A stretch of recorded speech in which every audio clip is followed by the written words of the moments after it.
Hey everybody, Matt Burke here. Tonight I'm going to be reviewing The Savage Sword of Conan #2 by Titan Comics. I got the Dave Dorman cover right here. I'm loving it. It kind of reminds me of something out of John Carpenter's The Thing, or maybe even Guillermo del Toro's The Strain. And the thing about Zub's stories so far, man, is like they've been really fucking metal. Like every single one of them is dealing with some dark shit. And it's not something, it's almost like the themes that he's kind of touching on are stuff that I probably would write if I was writing Conan. So it's pretty cool, man.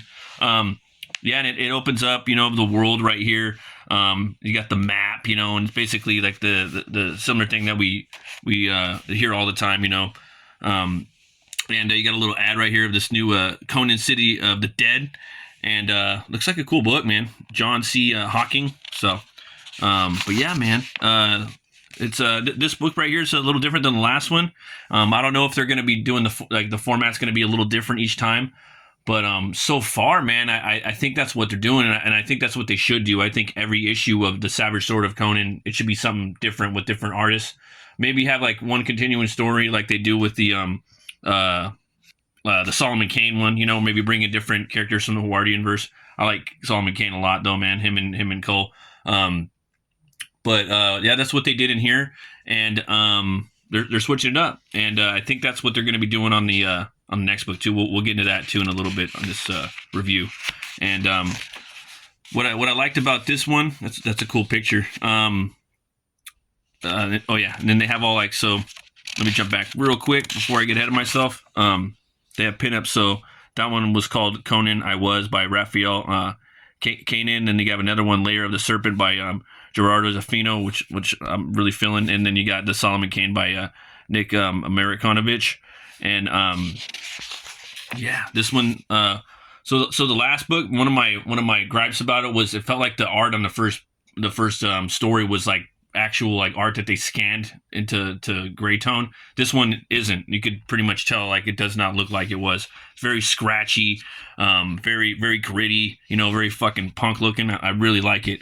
But it starts off with Conan. He's in this dark state. You don't know what happens.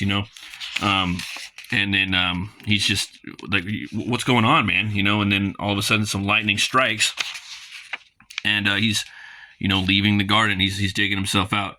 A storm without and a storm within, as Conan the Cimmerian climbs forth from his own grave. So, that's pretty metal right there. He's crawling out of the dirt, and death denied its due for the torment, or for the moment. But with the wounds like these, the Cimmerian senses a grim fate looms close.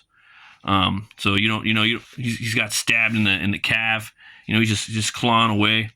What's going on with that, man? What's up with Conan? And then you jump forward, probably a few days later, something like that. The merchant company of Pesh and Pesh the Plenty headed across a barren stretch of Shem en route to trading ports in Argos. 4 wagons with freight aplenty and mercenary muscle to keep it safe. And you have Conan right there. He's tagging along. There's a royal family with him. They're chugging along. Again, you got the really scratchy ink work right here. I'm really digging this. I hope they keep bringing in art like this. And I'm gonna be a big proponent of that. You just think of the old Conan, Savage Tales, where they would have those awesome talent, like just doing the inks, just killing it, And so I hope they keep doing art like this, where it's not scanned to from gray tone. They make a camp. They start chilling. They're doing a little bit of betting, having some arm wrestling, and out of nowhere, man, this guy just gets shanked up in the chest, and boom, you got these monstrosities just coming in. I'm loving the art right here. All the this scratchiness of the style, man. I really love this, and I love the brush strokes in the back right here. A lot of different techniques. He's using white pen right here, probably. Definitely doesn't look like it's digital, and if it is, it's a pretty good fucking job at it. I would bet $5 this is not digital art. So, Conan just lopping heads off. Again, these books never really disappoint. So you always get your money's worth with these books, or your head's worth. Just lopping, nonstop. Yeah.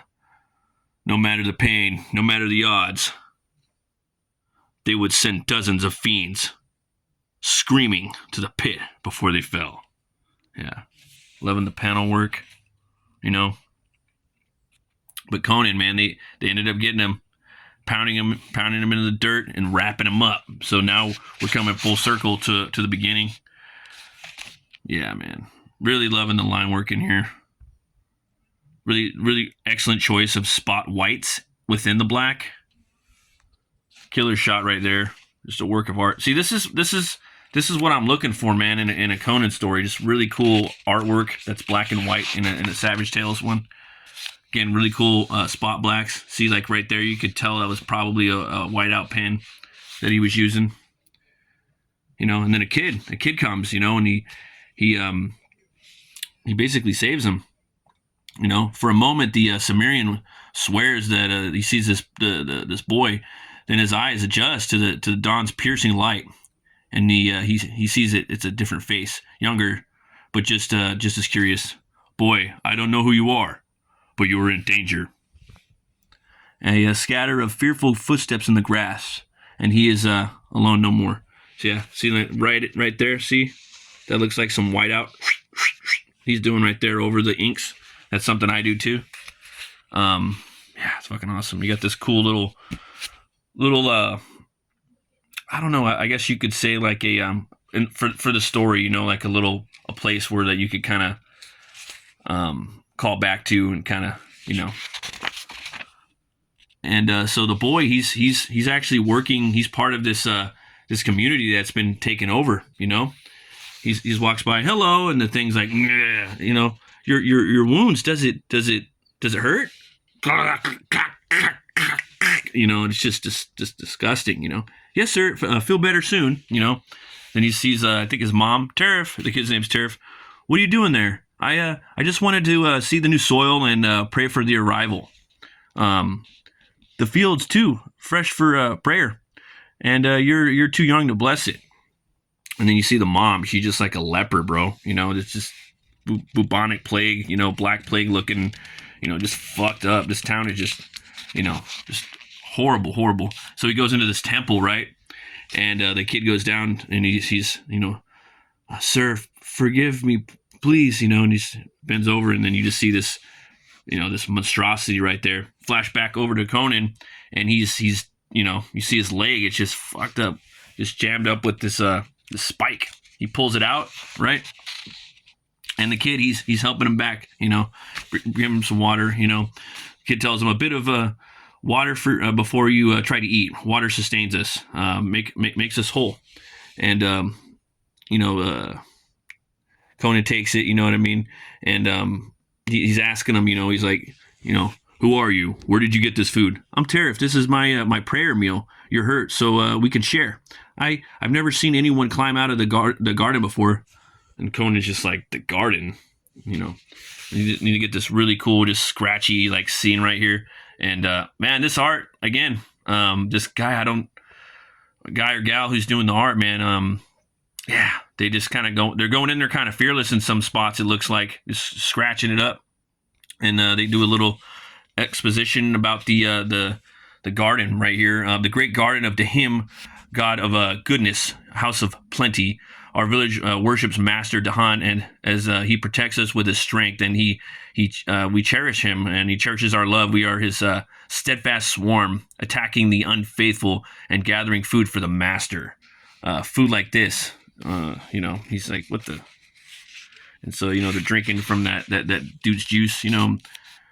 Conan, he's just chilling, dude. He's healing right here, and this is a really different type of story for Conan that I can't really remember, you know, where he's having to get kind of nursed back to rejuvenation from some kid. He's bringing him stuff, and Conan, you know, he's building a fire, but he's also carving up some twigs. He's weaponizing those twigs, which I thought was pretty fucking metal, very bushcrafty, and he starts you know, tying them shits up on his arm, you know, making some spikes, weaponizing it.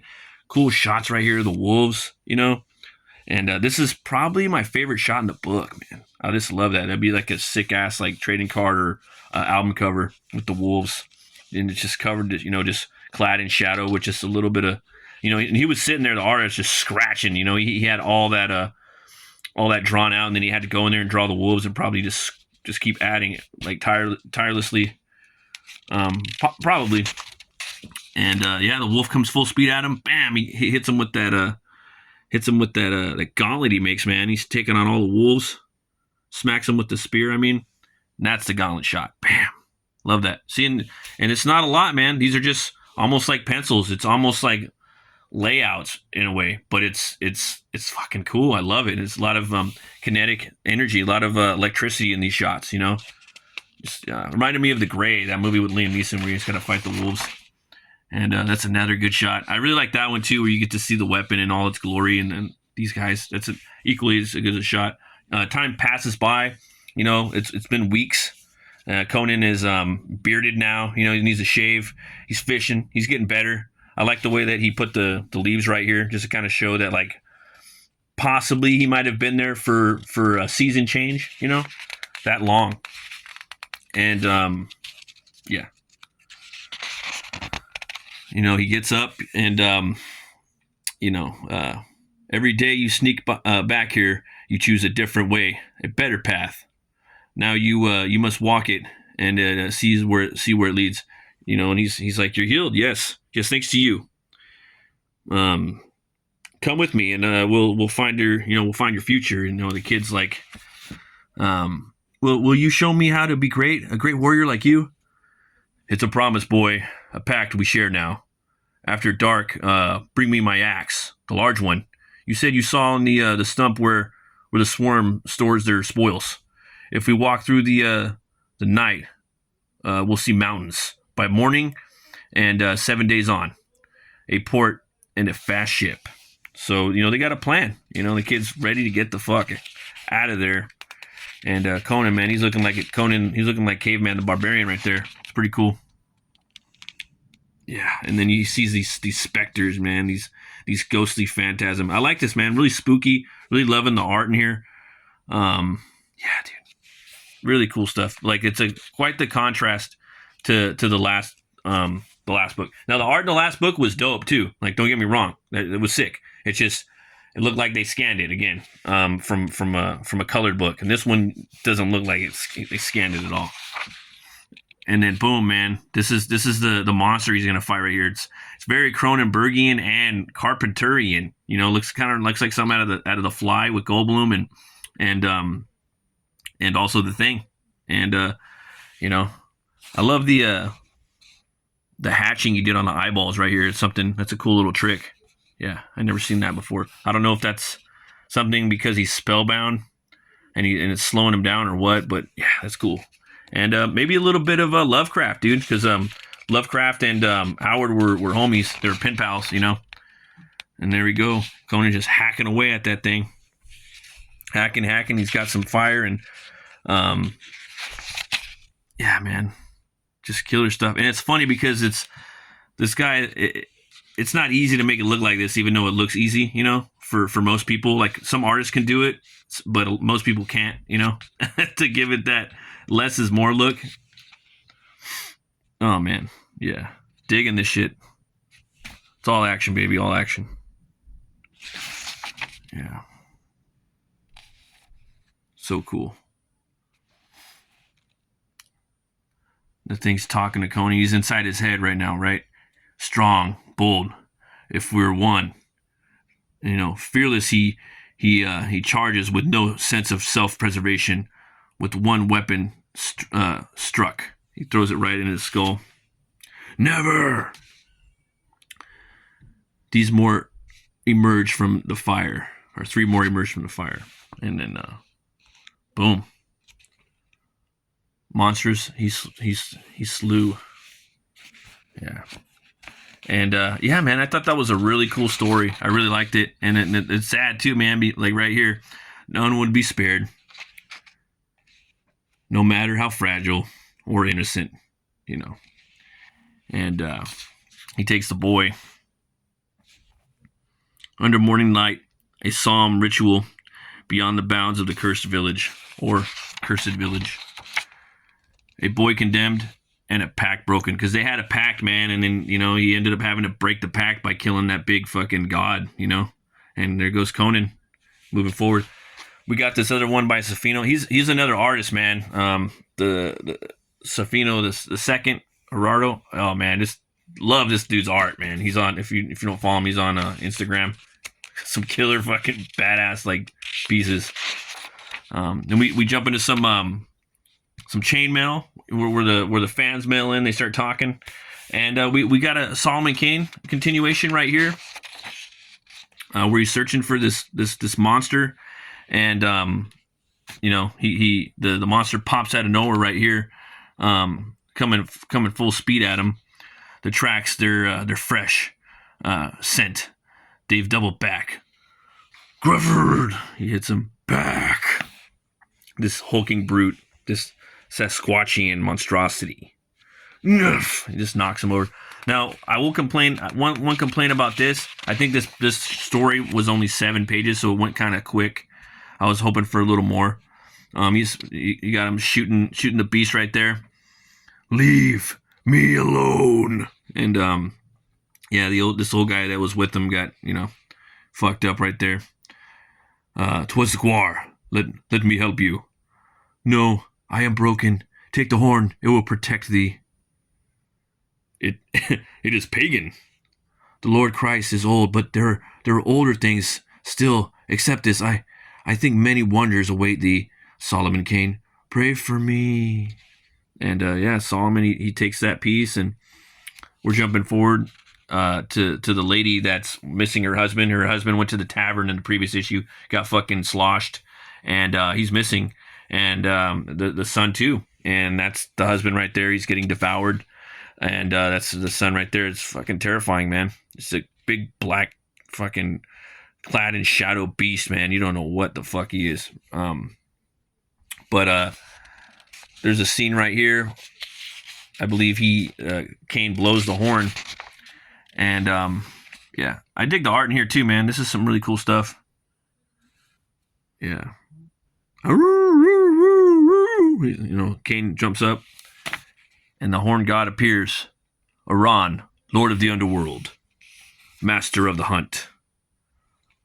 Cernunnos to the ancient goals. Pan, when the Titans fell, the horn god.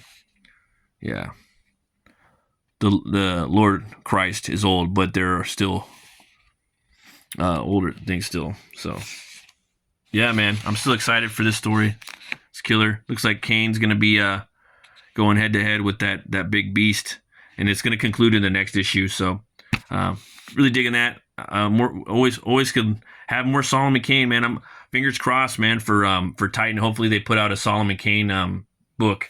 I mean, even it would be cool if they did a Solomon Kane Savage Tales of Solomon Kane mag, or just a Solomon Kane comic. Maybe they could do a main story and have like a book and a little short story in the back. Maybe like a main story and then a short one. That'd be fucking dope. I hope they do that. And then we got this pinup right here. It's killer. I do want to show you this too right here. I just went to this store. It's this merchant. He's talking about Conan.com, man. They got all this cool stuff on there, and some cool shirts that I want to get.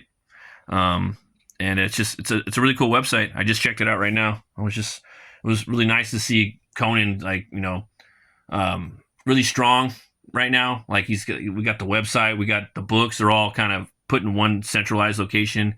Old stuff, new stuff, really cool. Yeah, I gotta up my Conan apparel, get some more Conan tees, and they got the trade paperbacks right here. But yeah, folks, thanks for watching. I give this book 2 horns way up. As always, remember to be bold, be brave, and roll the bones to know your role. I'll see you guys later. Have a great night. Bye.